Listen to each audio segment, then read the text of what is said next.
Welcome back to Movie Recaps. Today I will show you a thriller, horror film from 2019, titled The Hole in the Ground. Spoilers ahead. Watch out and take care. In Ireland, single mother Sarah and her son Chris moved to a house in the countryside to start a new life. On their way there, Sarah almost hits someone in the middle of the road with her car. After making sure Chris is alright, Sarah goes to check on the stranger, who turns out to be Noreen, an elderly woman that keeps on whispering "He's not my son." Noreen will not answer Sarah's questions, but when she turns around to stare at Chris, she comes off as very creepy. Sarah decides not to risk it, so she just picks up her car's broken side view mirror and drives away with her son. Raising Chris alone is not easy for Sarah, and sometimes they end up arguing over small things like Chris's picky eating habits, but most of the time, their relationship is solid. Sarah always hugs Chris and tells him he loves him. They also have their own little game where they make funny faces to make each other laugh. One day during lunch, Chris cries out because he finds a spider in the kitchen. Sarah catches it and releases it outside, but Chris does not like this because it means it may come back.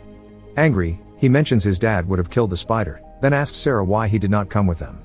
It is hard to explain, so Sarah just says it is complicated, which makes Chris angrier. He steps on the spider, calls his mom a liar, and then runs into the woods. Sarah rushes after him, feeling how the wind blows harder the further she goes, and she is shocked to find something quite amazing and terrifying at the same time: a very large sinkhole. Before she can decide what to do, Chris appears behind her and apologizes for bringing up his dad even while knowing it makes her sad, so Sarah hugs him and takes him away, not wanting him to see the hole. Later that night, Sarah hears the back door creaking, so she makes sure to lock it before going to bed. Chris begins going to classes at a new school, but he is having trouble making friends. When he is given a flyer about the school's incoming talent contest, Sarah tells him he should sign up because it would help him befriend his classmates, but Chris stays hesitant. Later, Sarah attends a dinner party with some new friends of her own, including her boss Louise, and while everyone shares crazy stories, she gets to learn about Noreen, who is considered crazy by everyone in town. One day many years ago, she burst into her son's classroom, screaming and making a scene. It took 3 teachers to drag her out. The kid was transferred to another school and Noreen was sent to a mental institution, but when she got out months later, she ran over her son with her car. Nobody is sure if it was an accident or on purpose. When she returns home, Sarah cannot sleep, being extremely aware of the wind blowing and all the creaking noises in the house. Suddenly, a door is banged, so she rushes out of her room to check on Chris, but she does not find him in his bed or anywhere in the house. Sarah runs downstairs and finds the back door open, and her worry makes her grab a torch and go looking for the son in the middle of the night. The forest is dark and creepy at this hour, so Sarah does not last long there. As soon as she hears some very strange noises, she runs back to the house and calls the police. However, she hangs up when she suddenly turns around and finds Chris standing by his bedroom door saying he has been there the whole time. The next day, Sarah goes to see a doctor, who asks her if she has a history of anxiety and checks the scar on her forehead, a mark left by an accident that happened a year ago. The doctor decides to prescribe her some sedatives to be taken before bed. Once she gets home, Sarah is startled when Chris appears in the kitchen a second after she called him, and this makes her more sure she is having anxiety issues, so she begins taking the pill before bed. The following morning, she wakes up to find Chris with a bunch of flowers he has brought from outside. After scolding him for leaving when he is not supposed to, Sarah accepts the gift and hugs him. The next time Sarah picks Chris at school, she notices he has made a bunch of friends, including a kid that used to make fun of him. On their way home, they find Noreen on the road again, and she and Chris cannot stop staring at each other. Since honking does not work, Sarah gets out of the car to ask Noreen to move, only to find her whispering again. This time she says it's not your boy. They are suddenly interrupted by Noreen's husband Des, who apologizes to Sarah for not keeping a better eye on his wife. Noreen takes advantage of the distraction to walk to the car and start hitting the passenger's window, saying it's not your son. She goes as far as hitting her head against the glass to try to break it, so Sarah wastes no time in driving away as Des grabs his wife to stop her from following them, although Noreen never stops struggling. The following morning, while taking Chris to school, Sarah decides to stop by Noreen's house only to find her dead on the ground with her head buried in the dirt. Later, when the police come by her house to take testimony, Sarah notices one of the cops is distracting Chris by playing arm wrestling with him. For a moment, she thinks she sees Chris using unnatural strength to win and even breaking the officer's wrist, but it turns out to be just her imagination. Afterward, Sarah takes a shower and notices her scar is bleeding for some reason. The next day when Sarah goes back to work, Noreen's death is the first topic to be brought by Louise. Sarah changes the subject to motherhood, confessing she sometimes looks at Chris and does not recognize him.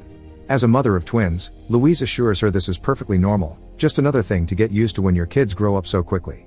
Later, Sarah attends Noreen's funeral at her house, where she finds dozens of mirrors hung in every room. For today though, they have been covered with black fabric. A grieving day comes by to share a drink with her, so Sarah takes the chance to ask why Noreen said Chris was not her son. Day explains that just what Noreen did. After their son's 8th birthday, she started to see small changes in the boy's personality and became convinced that he was an imposter. However, it had not been Noreen that killed the boy, it was Day, who had not seen him on the driveway. Days pass by and Sarah tries her best to go back to her usual routine. While running through the forest, she finds Chris's favorite action figure on the ground and decides to check out the sinkhole, from which incomprehensible whispering can be heard. Later during lunch, Sarah is shocked to see Chris enthusiastically devour the kind of food he used to hate and decides to confront him about the toy. Chris denies having left the house, so Sarah shows him the action figure and presses for the truth, until Chris gets angry and pushes the table at her with uncharacteristic strength. As soon as he realizes what he has done, he apologizes and goes to his room. When night falls, Sarah hears weird noises coming from Chris's bedroom. She comes closer to spy on him through the keyhole in the gap under the door, allowing him to see an alarming scene. Chris is moving around the room on all fours. He also catches a spider and proceeds to eat it. This is too much for Sarah to handle, so she runs back to her bedroom, and when Chris comes to check on her, she just says good night as usual. The following day, Sarah takes Chris to the doctor, who does not find anything wrong during the checkup. In private, Sarah explains Chris's behavior is changing, but the doctor is more concerned about Sarah's mental health and wonders if her scar was caused by Chris's dad instead of an accident. Afterward, Sarah decides to buy a video camera that she hides inside a wall in Chris's bedroom. That night, Sarah decides not to take her pills anymore. In the morning, Chris continues to eat big amounts of food. Sarah apologizes for her awkwardness lately, and Chris responds by touching her scar, violently inserting his fingers in it. Thankfully, it turns out to be just a nightmare. In the afternoon, Sarah goes to see the talent show at Chris's school. His class is performing as a choir, and their chosen song speaks about a hole in a bog. Suddenly, the room becomes dark and everyone around them disappears. Sarah is left alone with Chris on the stage, who is now reciting the lyrics in an emotionless voice. Sarah runs away from the hall, but she cannot find an open door to leave the building to. Louise finds her and asks her what is wrong, to which Sarah responds Chris is not her son. Speaking of Chris, he arrives at that moment with his teacher, so Sarah runs away again. This time she does manage to leave the building and return home, where she retrieves the video camera to check the footage. What she finds there is rather terrifying, so deciding she will need a second opinion, she goes to see Des. The man welcomes her to his house again and explains all the mirrors were hung by Noreen because only mirrors can reveal the truth, and she always wanted to be sure her husband was the real one. Sarah shows him the footage, saying whatever was wrong with Des' son is now happening to Chris too, but Des does not want to admit his son had a problem and throws the camera on the floor, breaking it. Des refuses to admit he saw anything, but he will not call Sarah crazy either. Sarah returns home to rescue the SD card from the camera, and Chris is already here waiting for her. He does not like being left alone, so Sarah explains she ran because she was not feeling well, which earns her a hug from her son. Later during dinner, it is revealed that Sarah has been putting the sedatives in Chris's food, and now once again, he eats another dish he used to hate. After the meal is done, Sarah asks Chris to play their favorite game, but obviously Chris does not remember it. Sarah tells him he is not her son, so the shapeshifter wearing Chris's face growls and attacks her, throwing her around the kitchen a couple of times until she is knocked out. A few minutes later, Sarah wakes up to find the creature dragging her through the ground to bury her head like it had happened to Noreen. Fortunately, the sedatives kick in then and the creature passes out, so Sarah does not get covered with too much dirt and manages to escape on her own.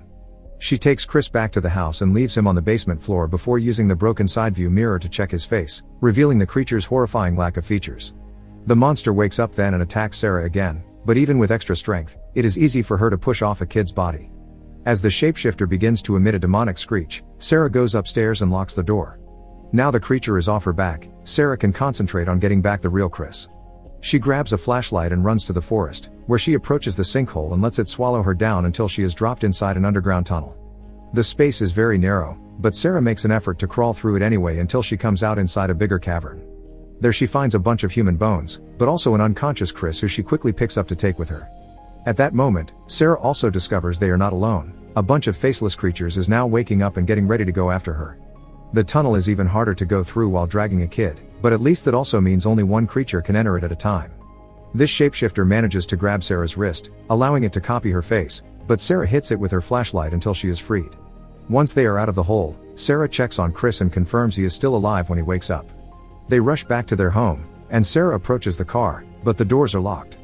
After leaving Chris next to the vehicle, Sarah enters the house to grab her keys and hears the fake Chris in the basement calling for her. There is only one thing she can do now to escape safely. She sets the house on fire before leaving with his son in the car. Many weeks later, mother and son have started a new happy life in the city. Sarah is always taking pictures of Chris to double-check his face, and their new home has dozens of mirrors on every wall. Make sure to subscribe and turn on notifications so you can watch more videos like this. Thanks for watching.